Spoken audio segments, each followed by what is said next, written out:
Howdy, good morning, everybody, and welcome to part three of our series on protective factors. Today's training will be the correlation between protective factors and the FAST assessment. As Serena said, my name's Shauna Bolin, and I'm the FFPSA Prevention Consultant for the South Central region for the University of Tennessee Social Work Office of Research and Public Service, or SWRPS for short. With me today, I have Jill Murphy, who is the Prevention Consultant for the East Region. And we also have Caitlin Bowers, who is Prevention Consultant for the Northeast Region. And they're going to be helping me kind of keep a watch on the chat and also do some review on protective factors. I know most of you have already introduced yourself in the chat, but if you haven't, if you don't mind to put your name, region, and what your program area is with the department.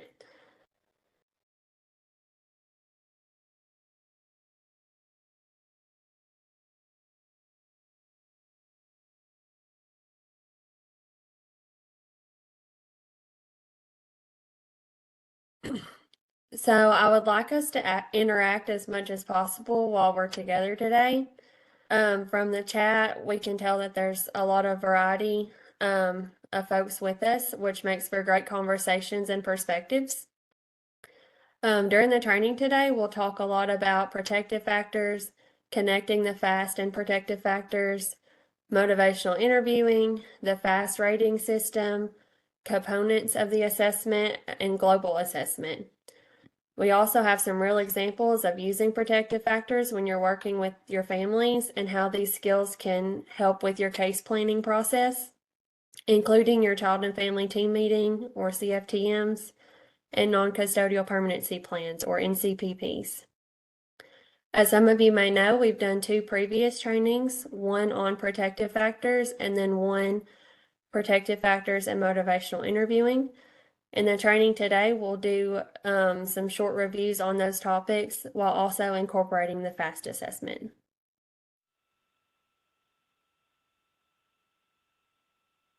The goal of this training series is to show the importance of prevention and how these skills can impact the work that you all do each day.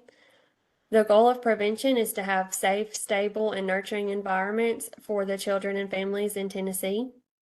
So next, Jill Murphy is going to give us a quick review on the 5 protective factors. Hey, good morning, everyone.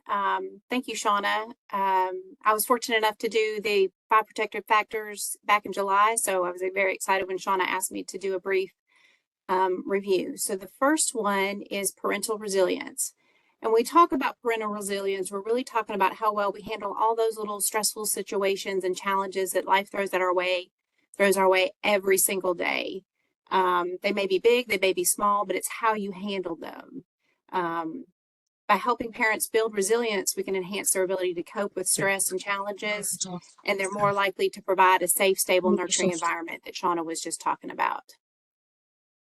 The second protective factor is social connections. This is what I like to call the who do you call factor. You know, when we have things go wrong with our car, when we have things go wrong with our refrigerator, who do you call when you need that help? Something's always going to happen. And it's also that who do you call when things are going well? You know, you just won the lottery or you closed out a difficult case or something went well with a family. Who are you going to call? So like it or not, we're all social creatures and we really need each other. So encouraging and facilitating strong social networks with our families helps the parents provide that emotional support, practical assistance, and access to resources. Again, the more social connections they have, the less likely for abuse and neglect is to occur. The third one is knowledge of parenting and child development. We all know babies don't come home from the hospital with a manual. There's no guide to tell us what to do. So we were able to, learn from our parents. We were able to learn from our siblings, able to learn from our friends. But thanks to intergenerational trauma, a lot of the families we get to work with don't have the access. They may know that they don't want to raise their children the same way they were raised, but they don't know what better looks like. So we're there to help them out with that. The fourth one is concrete support in times of need.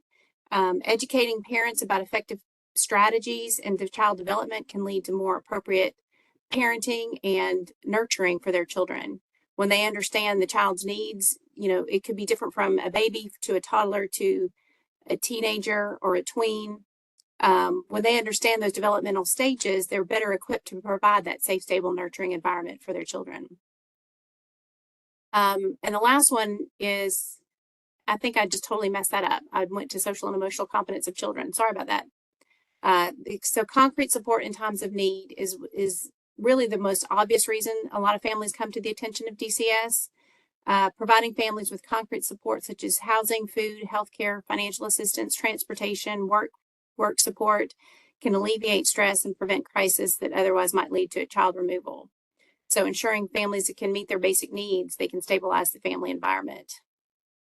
So social and emotional competence of children, they learn from daily interactions. They learn from school, they learn from daycare, they learn from sports or extracurricular activities, as well as at home. And what they're learning is how to communicate and how to regulate and express their emotions. And this is something we all have had to learn at some point. So fostering a children's social and emotional skills can improve their ability to form those positive relationships and help them learn how to regulate their emotions and their behaviors. Something that Sean is going to talk about throughout the whole training today is that these factors are very intertwined. It's usually not just one that you're looking at. And just as an example, a friend of mine had a really, really, really rough morning this morning. She got the kids loaded into the car. She went to turn it on, take them to school. She had a really busy day going on, and the car wouldn't start. So she called a friend of hers who came over, jumped the car, and got it all worked out. So with that one situation, we're looking at her as parental resilience. We're looking at her social connection because she had a friend that she could call. And we're looking at concrete support. She's able to go and buy another battery later on in the day and get all that worked out. So this is not just the families we work with, but it's us too. So just make sure that you are keeping those in mind when you're working with our families. And that's it for my brief review, and I'll turn it back over to Shauna.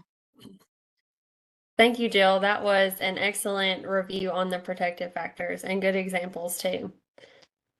So we'll move right along to the FAST domains. So now that we know what the protective factors are, let's talk about the FAST assessment. So the information gained from the FAST assessment helps with the development of intervention plans tailored to the specific needs of families. The ultimate goal is promoting child safety and stability within their home environment. Overall, the FAST assessment serves as a valuable tool in assessing and addressing the complex dynamics present in families involved in the child welfare system. The primary purpose is safeguarding the well-being of children and promoting positive outcomes for families. When completing your FAST assessment, the entire household should be included, so all the adults as well as all of the children in the home. One section in the FAST, as you guys know, is family together, and this scores the family as a whole. There's also a caregiver portion, and within that, you'll have the primary caregiver as well as any other caregiver that's in the home. And then the last one is the youth. This is all children involved, not just the alleged child victim or the child that was listed on the referral that you received. And if there are separate homes that the child lives in, there should be more than one FAST completed to score each home appropriately. So an example of that is if a parent has 50-50 custody, where maybe mom has the child 1 week and dad has the child the next week, a FAST should be completed in both homes with the children included so that you're scoring both parts of the family accurately.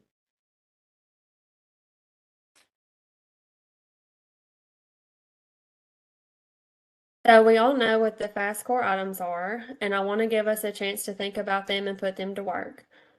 So if you would, when we sent out the training, we also included a activity sheet. So if you guys have that available, or if you want to pull it back up and take a minute to look at it, it's okay if it's not completed yet. We can do it together while we're on here today.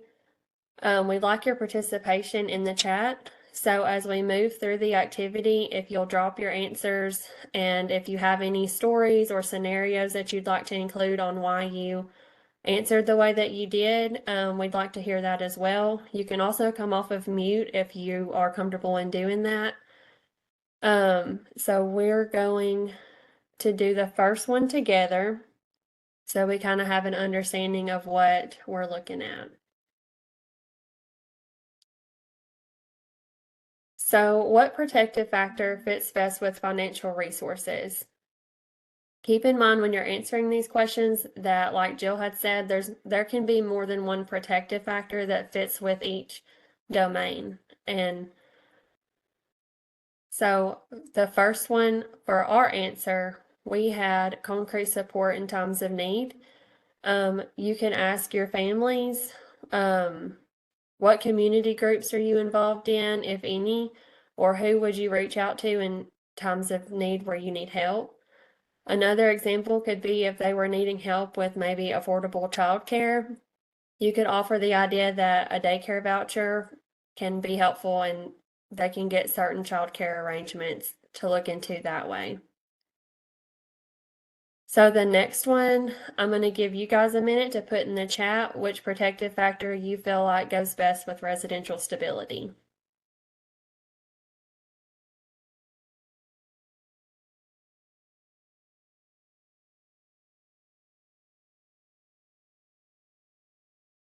Andrew said concrete supports from Lisa. Tammy says social connection and concrete support.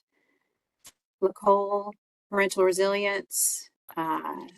Great support for that item. I want to say it in the fast. Edna says concrete supports. Christy, parental resilience. Mary Clark and Wendy are concrete supports. Thank y'all for dropping in the chat. It's more fun when it's interactive.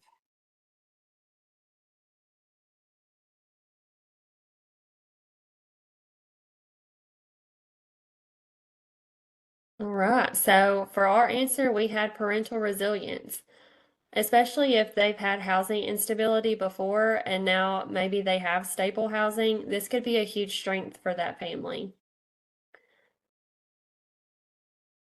So if you guys want to answer the next one as well for physical conditions of the home, which protective factor fits best with that one? Nicole, knowledge of parenting and child development. Oh, sorry, Nicole.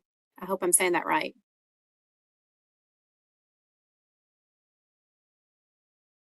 Christy, knowledge of parenting and child development as well.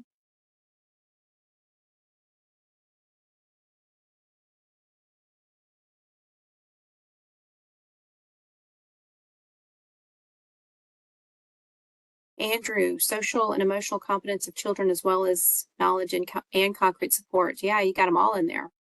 Megan, knowledge of parenting and child development. Edna, knowledge of parenting. Stephanie, social connections.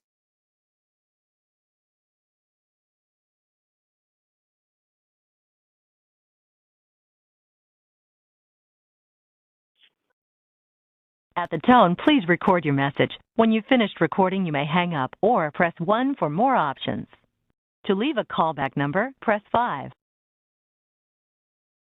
Maybe if we could ask Donald to mute when you get a moment, please. Social connections, Stephanie. Social connections can refer you to people who can help repair a home. Very good. Thank you, Stephanie.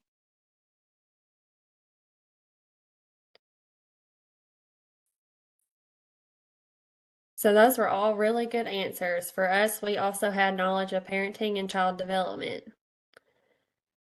So we'll move along and for home maintenance, our answer was social connections. A neighbor, for example, they may hear about having a need for cleaning out some gutters, or maybe they need their grass mowed for that week. If the neighbor comes and helps that family, that can be a start of building those social connections. And once that connection's made the first time, if the family has another need in the future, they may feel more comfortable reaching out to that neighbor and asking for some support. In the And chat, Kat put that these are kind of hard because it feels like a lot of them fit, and you're very right. These can, there's no wrong answers. They can be a lot of different things going on at the same time for sure.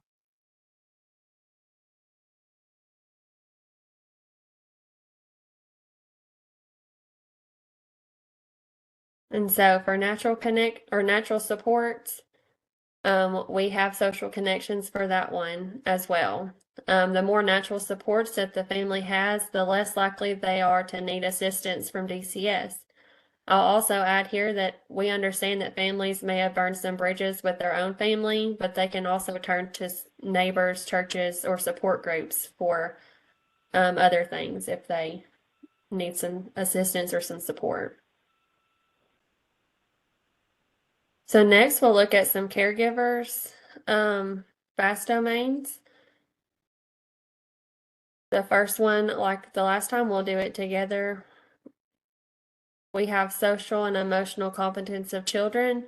Taking care of themselves and their mental health in turn will make them be able to be better parents for their kiddos.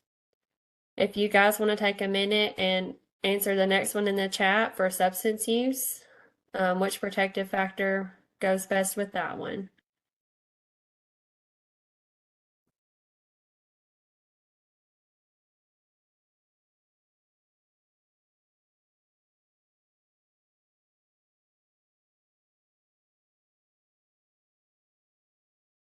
Tracy mentioned that part of the work that we could do in the plan is also helping families reconnect with their families. That's true. That's good.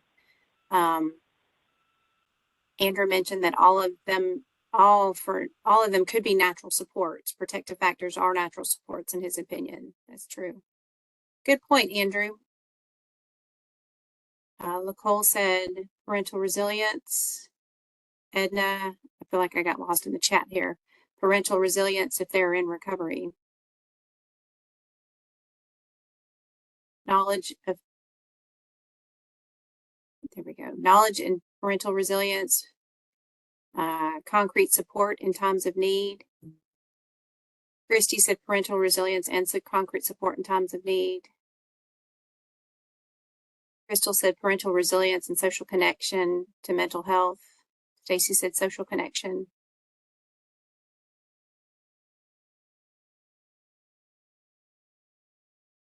Community, Tanya said social connections for the community for A&D resources.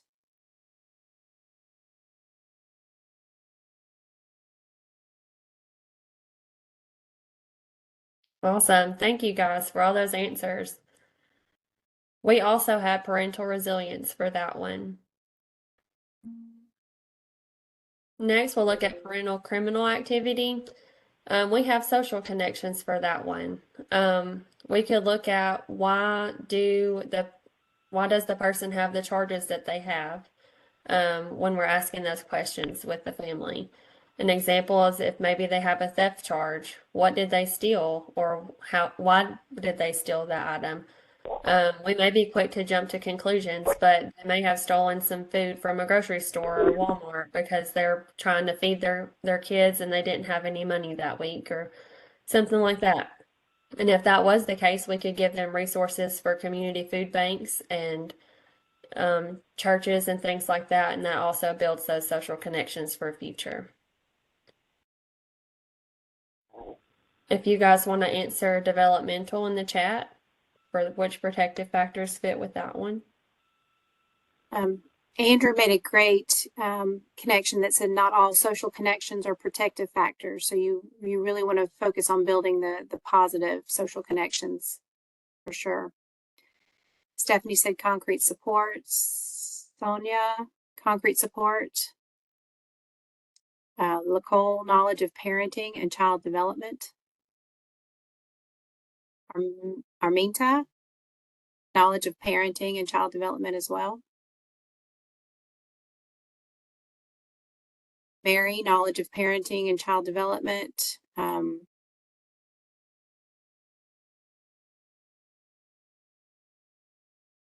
And social connections is Tanya.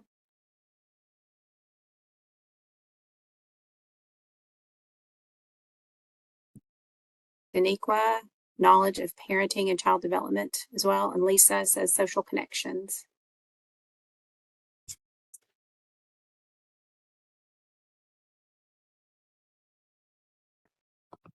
And Tracy mentioned, I think, answering Andrew, on the flip side, if it's a bad social connection, it could be helping the family connect with, you know, again, looking at how to connect the family with more positive influences.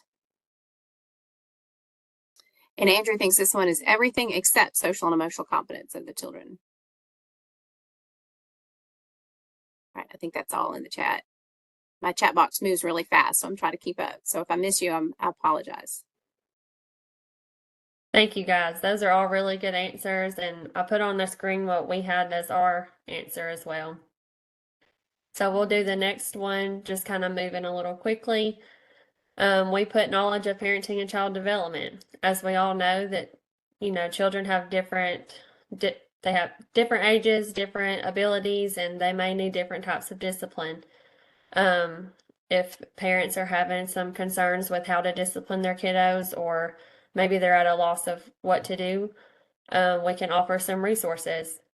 An example of a resource is PCIT, or Parent-Child Interactive Therapy. It may be a better fit for a 6-year-old than a generic parenting class. PCIT is more of an interactive program for families, and sometimes that's better for more hands-on experience. And we'll go on to the youth section. For medical and physical, we have knowledge of parenting and child development, making sure that they're sensitive if their child has a disability of some kind that maybe needs a little bit more attention than some of their other kiddos may have.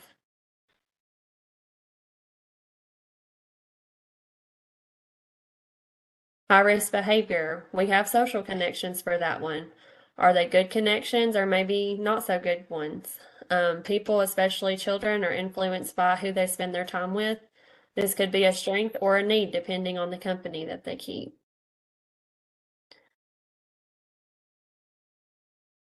If you guys want to answer witness to family, school, or community violence in the chat.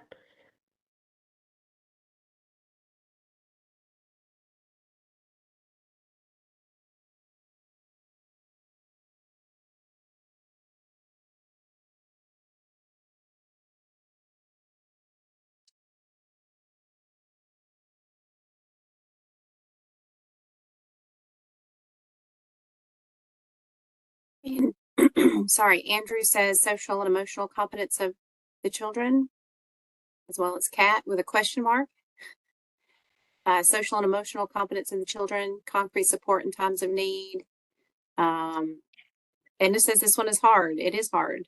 That's why we're asking you to keep thinking. When we were developing this, we had a lot of back and forth on which ones to choose. So yeah.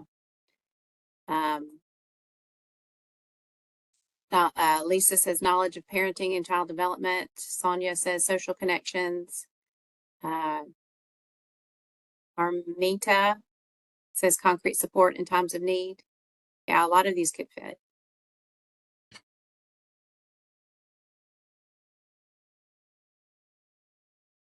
Those are all really good answers, and you know, like we said before, there can be more than one for each one. There's a lot of wiggle room with these ones. But for us, we put social and emotional competence of children. When working with your family, you can ask them, how do you keep your child safe at home or in your neighborhood or community? A child feeling safe directly affects their state of mind and their mental health. For education, we have social connections. Again, are they good or maybe not so good connections with their peers, teachers, school staff? Yeah. Beacon will both be coming. Sorry, I know it said by the 15th, but you know. But.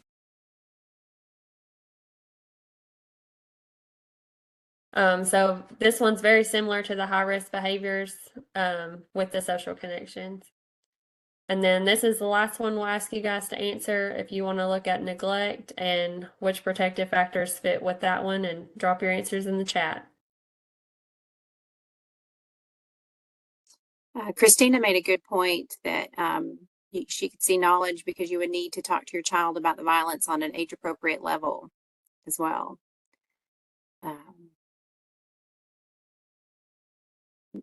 Nicole says knowledge of parenting. Andrew says all of them. Carrie says knowledge of parenting and child development. Knowledge of parenting. Mindy, knowledge of parenting.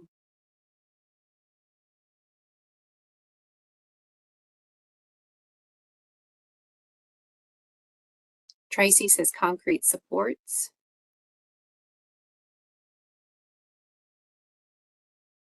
Tanya says concrete support in times of need.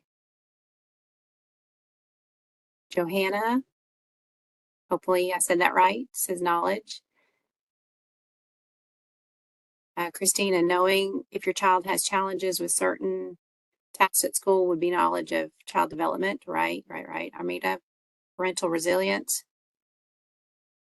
Daniqua, I would say all of them could be a fit. Yeah, absolutely. Rita, knowledge of parenting. Keisha, knowledge of parenting. Angela, all of them could fit here. They absolutely could, for sure.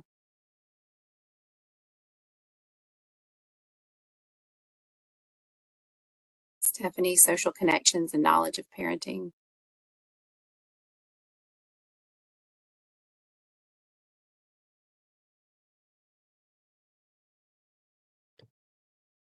So our answer for neglect was parental resilience, and our example was if parents are working on their plan that they've developed with their DCS frontline professional, this can be a strength for the family in that they're working on resolving the concern that the department had for neglect for their child.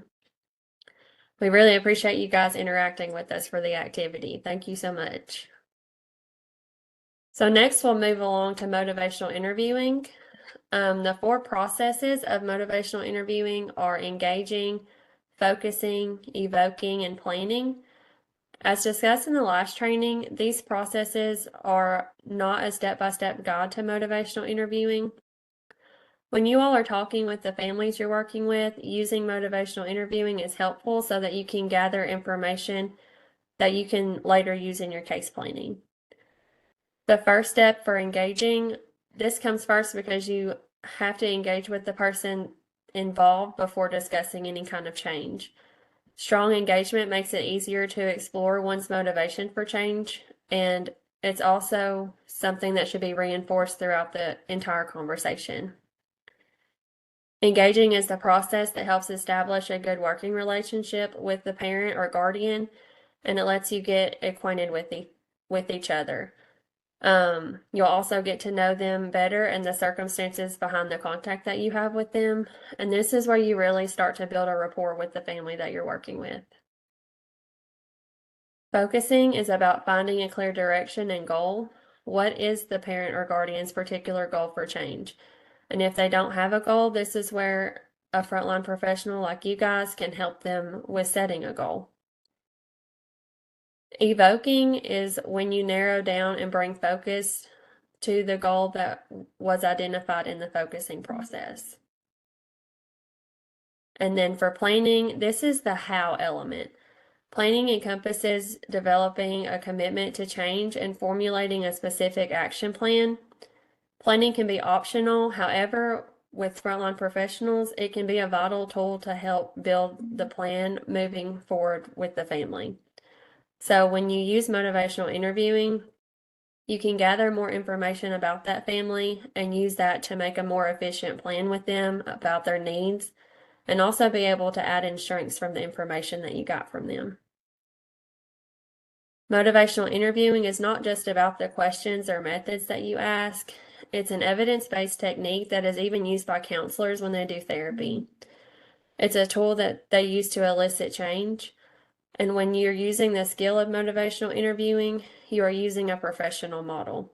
So keep this in mind when you're talking with your families, that this technique is important in the work that you guys do.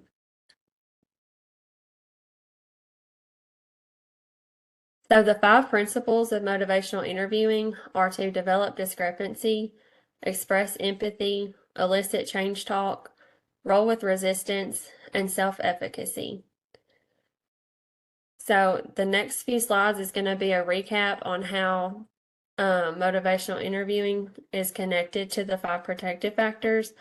And just like with the last activity, there can be more than one that fits best with each principle. As I go through this, I'm not going to ask everyone, but if y'all think of another principle, feel free to drop it in the chat on which one works best with the protective factors. So the first one we have is develop discrepancy. And by helping parents recognize discrepancies between their current behavior and the goals that they have, motivational interviewing encourages them to develop and strengthen coping strategies. And due to this, we felt that parental resilience is a good example that goes with this principle.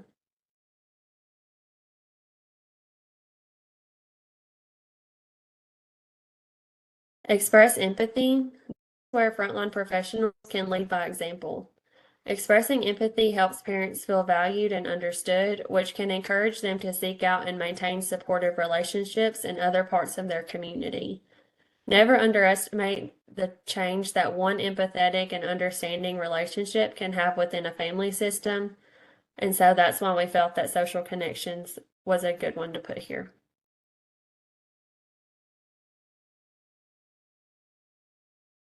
Elicit change talk. Encouraging parents to express their desire to improve their parenting skills leads to a greater willingness to learn and apply new knowledge to become better caregivers. And so knowledge of child development is what we chose to go for this one.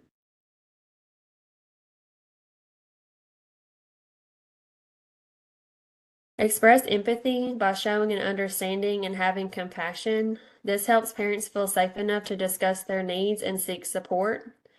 Roll with resistance. Addressing any reluctance to see help in a non-confrontational manner helps parents feel more open to assessing resources and help from community in the future. So these are both examples of having concrete support in times of need. Some comments in the chat, Shauna. Tracy says, helping parents see that they've not always failed or been in their current situation is important, but it's hard to do in that moment.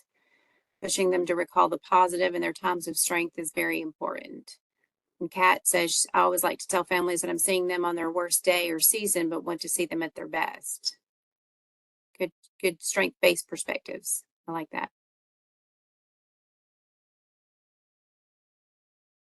For sure. Thank you guys for that.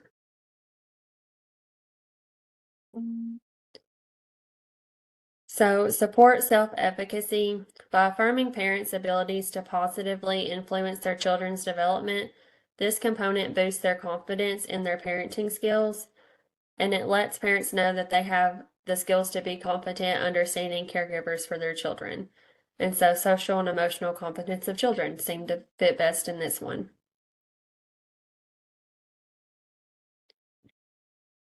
So what does prevention mean to you? If you guys don't mind to answer that question in the chat. When you hear prevention, what does it make you think of?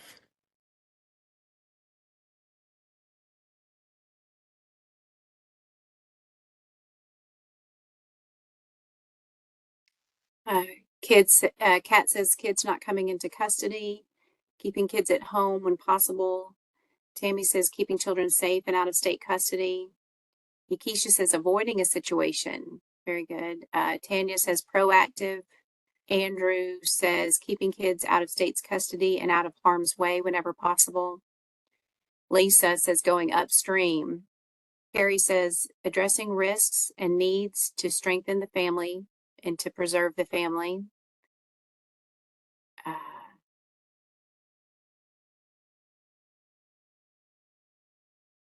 Sorry, I got lost.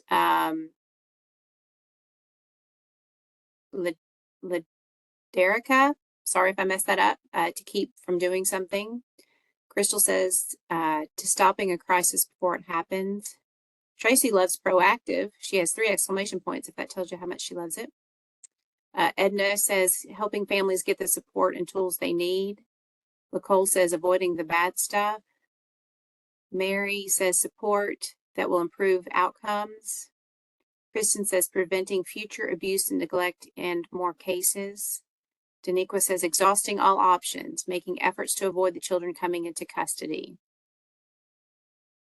Kat says helping before there even is a crisis. Kate says keeping kids out of custody and providing stable housing. Stacy says breaking the cycle. Crystal says assisting families when needed. Rita doing the right thing for the family. Donald providing services to help families raise their children. Arminta, parents have a plan to keep their children safe, thinking ahead. Sonia, improving the family situation with support, education, and services to prevent children keep the children safe in the home and not interstate custody. Breaking generational trauma.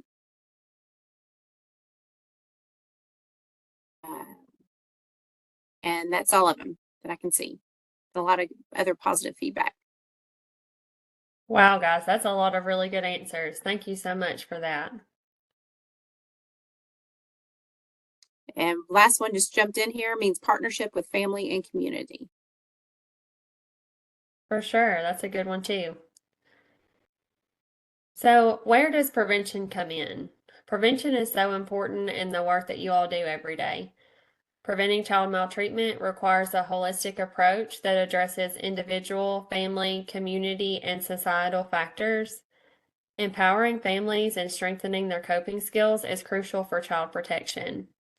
Early intervention and support services can prevent child maltreatment before it even occurs. The Family First Prevention Services Act, or FFPSA, was designed to make these things happen for families in Tennessee. The FFPSA was a law that was passed in 2018 that shifted the focus of child welfare to maintain children in their homes when it's safe to do so. This also allows states to draw down Title IV-E dollars for prevention services, which was not previously possible. Each region in the state of Tennessee now has a prevention consultant who is there to support frontline professionals in their work with families that they have. Part of the roles of the prevention consultants is coaching child welfare professionals and their supervisors in strengths-based, trauma-informed prevention practice with families.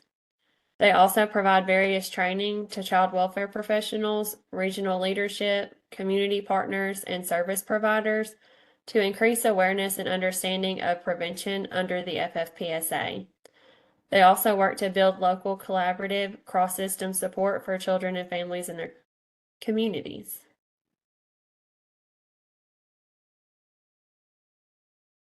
So let's look at the FAST rating from a prevention lens. A score on a FAST of a 2 or 3 would indicate a need for prevention. The purpose of this training is to help show the benefit in using these skills in daily practice. So if you have scored a family a 2 or a 3 on one of their needs, then this is where you have an actionable need for that area.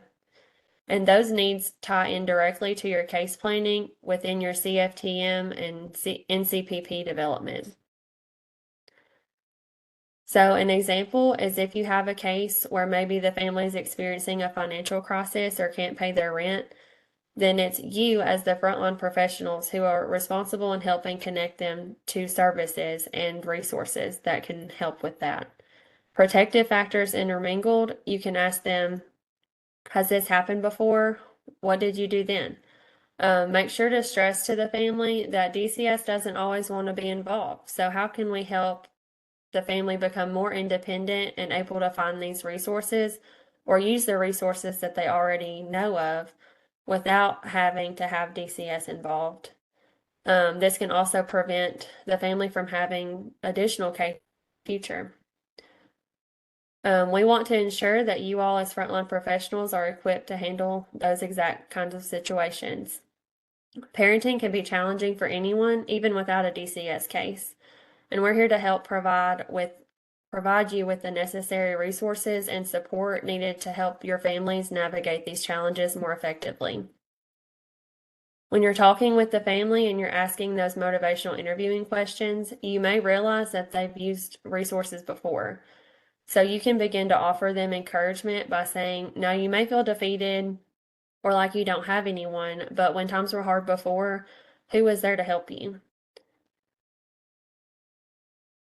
The 0 to 3 rating scale serves as a clear and focused tool for social workers. It allows you to easily gauge the severity of various concerns or issues affecting the child and their family. This in turn helps you prioritize interventions and allocate resources effectively, which ensures the safety, permanency, and well-being of the child. Oops. Sorry, guys. So, if you've done a FAST before, you know that it's a 0 to 3 scale. So a 0 is no action needed or there's no risk. A 1 is a potential need that's not interfering with their functioning. A score of a 1 can also be watchful or waiting, as in they might have history in that category. A 2 is actionable. It's a need that interferes with functioning or a moderate risk. And then, of course, a 3 is actionable and the need is dangerous or disabling and something needs to happen fast, or it can be high risk. If you have FAST specific questions, you can refer to your Vanderbilt consultant for additional training in that area. So let's talk about global assessment. Every family system has its own language, roles, beliefs, rules, needs, and patterns. Each member of the system has a role in and is affected by that system. Each member is evaluated and understood in relation to the system. Problems addressed by focusing on or changing the way that the system works in tandem with that specific member. When frontline professionals meet with families for the first time, and really every time you meet with them, you should be looking at that family as a whole. When you're using your skills to look at the safety, permanency, and well-being of the family, you are using global assessment.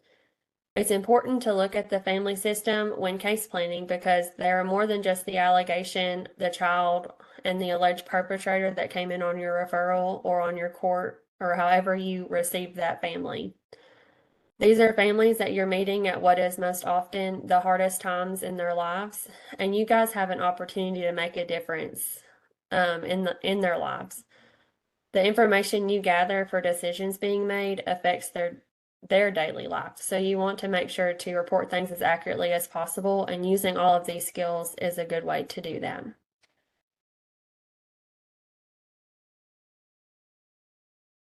So why does quality matter? If you guys don't mind to drop in the chat, what does quality mean to you and why does it matter in your casework?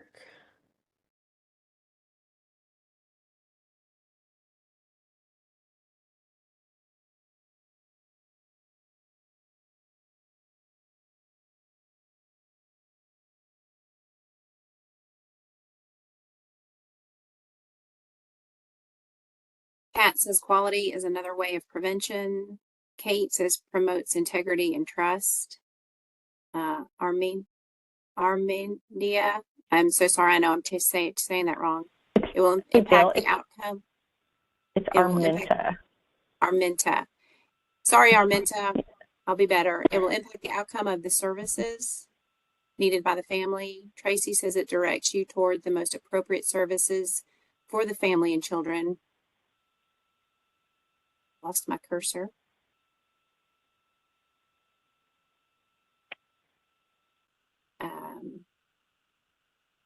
Edna says helps identify the best services and supports for the family. Mary says quality means measurable improvements. Armita forgives me for butchering her name. That's nice. Wendy says help empower families.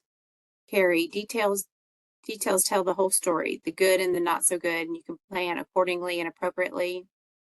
Tiffany, less recidivism, addressing the underlying needs for the first time.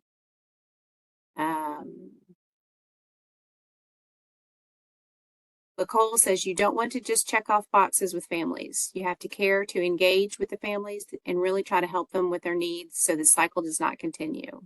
Excellent. Andrew, quality intervention makes a positive change. If it's quantity over quality, you may do more harm than affect positive change. Stephanie says quality assessments lead to quality plans, lead to better outcomes. Absolutely.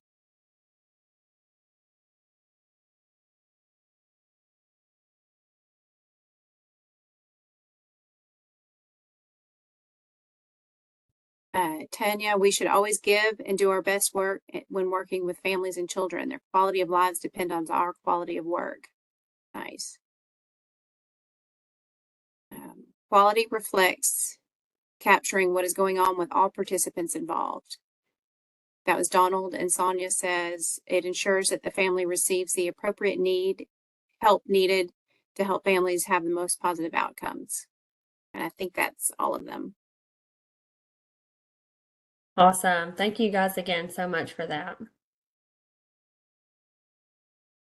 So, for one, the quality of the FAST assessment matters to ensure that DCS is doing quality work. When a family's case is pulled for a Child Family Service Review or a CFSR review, those reviewers look at the quality of the work that the frontline professional completed with the family. They also look at the quality of the documentation in the TPAC system, which can include the FAST assessment, case notes, paperwork, and other things that's involved in the case. But most importantly, quality assessments helps frontline professionals case plan more effectively and efficiently.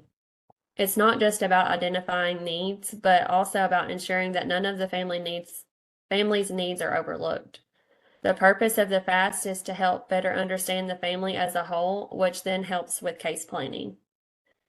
Using protective factors, motivational interviewing, global assessment skills not only helps identify needs, but also strengths for the family. Ensuring that all needs are included in the assessment is important because if you have a family that did score a 2 or a 3 on that FAST assessment and they have that actionable need, the need inside the FAST can move over into your CFTM or your NCPP permanency planning development within TFACS. And this can be a vital tool for frontline professionals when you're making those plans with the families that you're working with. If the need from the FAST is already linked inside of the CFTM, then the only thing you'll have to add into that is the action steps for the need.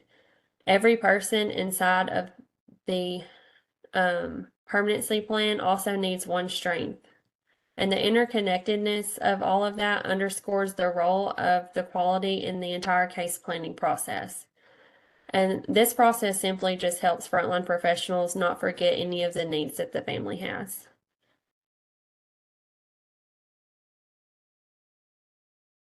So why is this information important for prevention? Earlier, we asked where prevention comes in. So now I want to bring it back around and say why these things are important for prevention.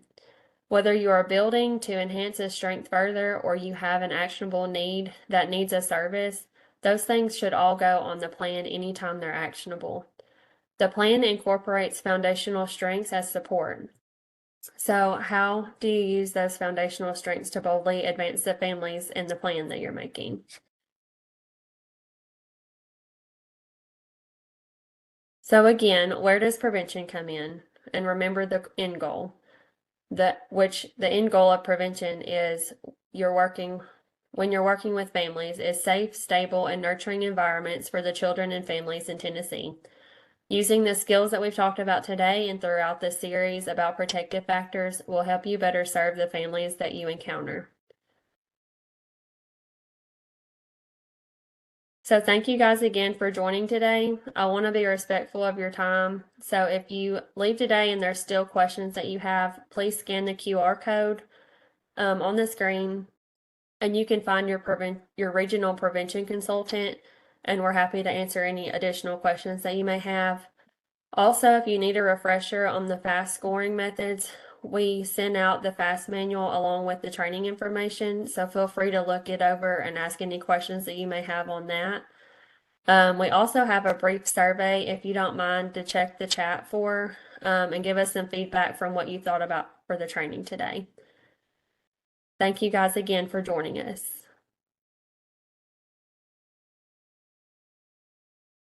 Everyone, for your training credit, I'm going to put a link in the chat.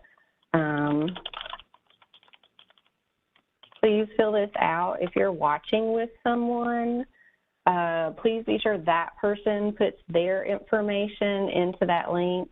It asks you only your name, email, your EI number. So it should only take you a moment to do. So please, if you need credit, if you want credit in Edison, please complete that link. And did you need us to share this other link? Are there two separate QR? Yeah, Crystal just put another link in there. If anyone wants to do the training survey, that would be greatly appreciated as well. And I have a QR for that too.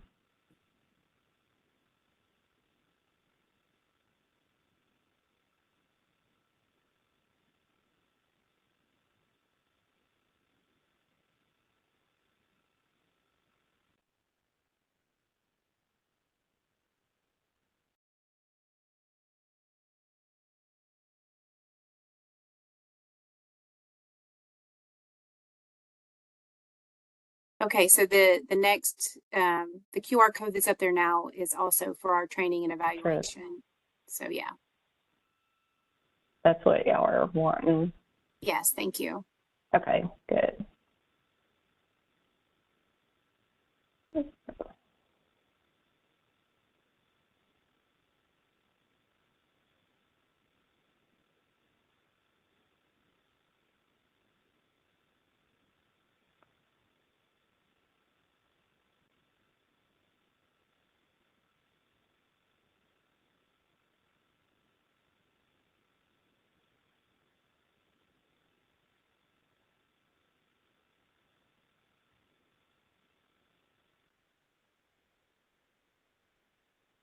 But thanks everyone for joining us. We'll have information about our next session coming out soon.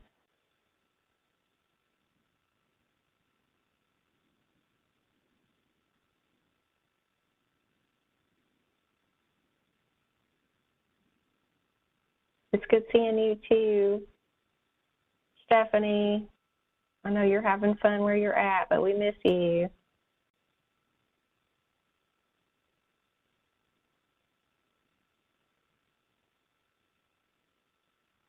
I am, Serena. Good seeing you all. It's good seeing you too. And thanks for the connection. For sure. Look forward to working with you.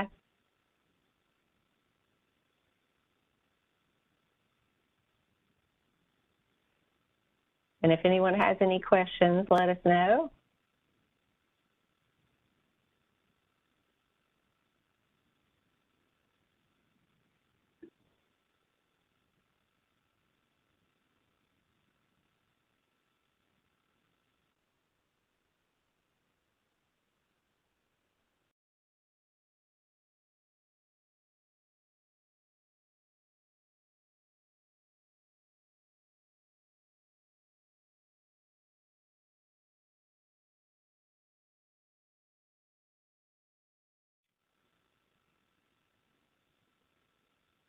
Hey, Dawn, nice to see you.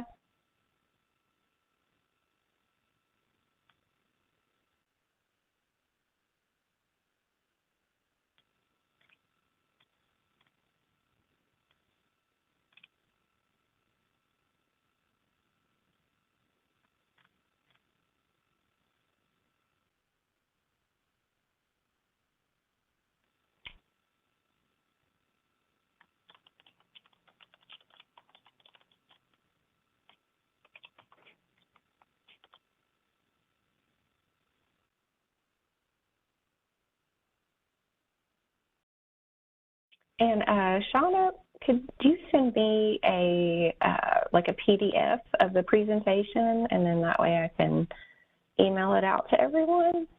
Would that be available?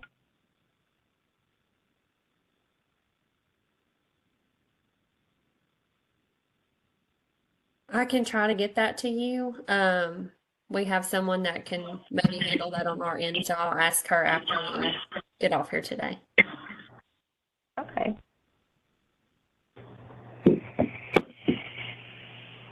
Serena, thank you very much. I think this went well. Absolutely. Yeah, awesome. All right. Well, I think I think everybody's logging out or trying to log out. Does anyone need any assistance with getting your training credit or completing the evaluation? I'm glad to help. I've sent mine. Did you get it? I sent mine. Yes, ma'am. I've got it, Miss Aduro. Thank you. You're welcome. And then I have a question. Can I leave there because one of the children has appointment? It's okay if you leave. Yeah, I think we're completely wrapped up here. Yes, ma'am. Thank you so much. Thank you. You're welcome. Bye-bye. Bye-bye.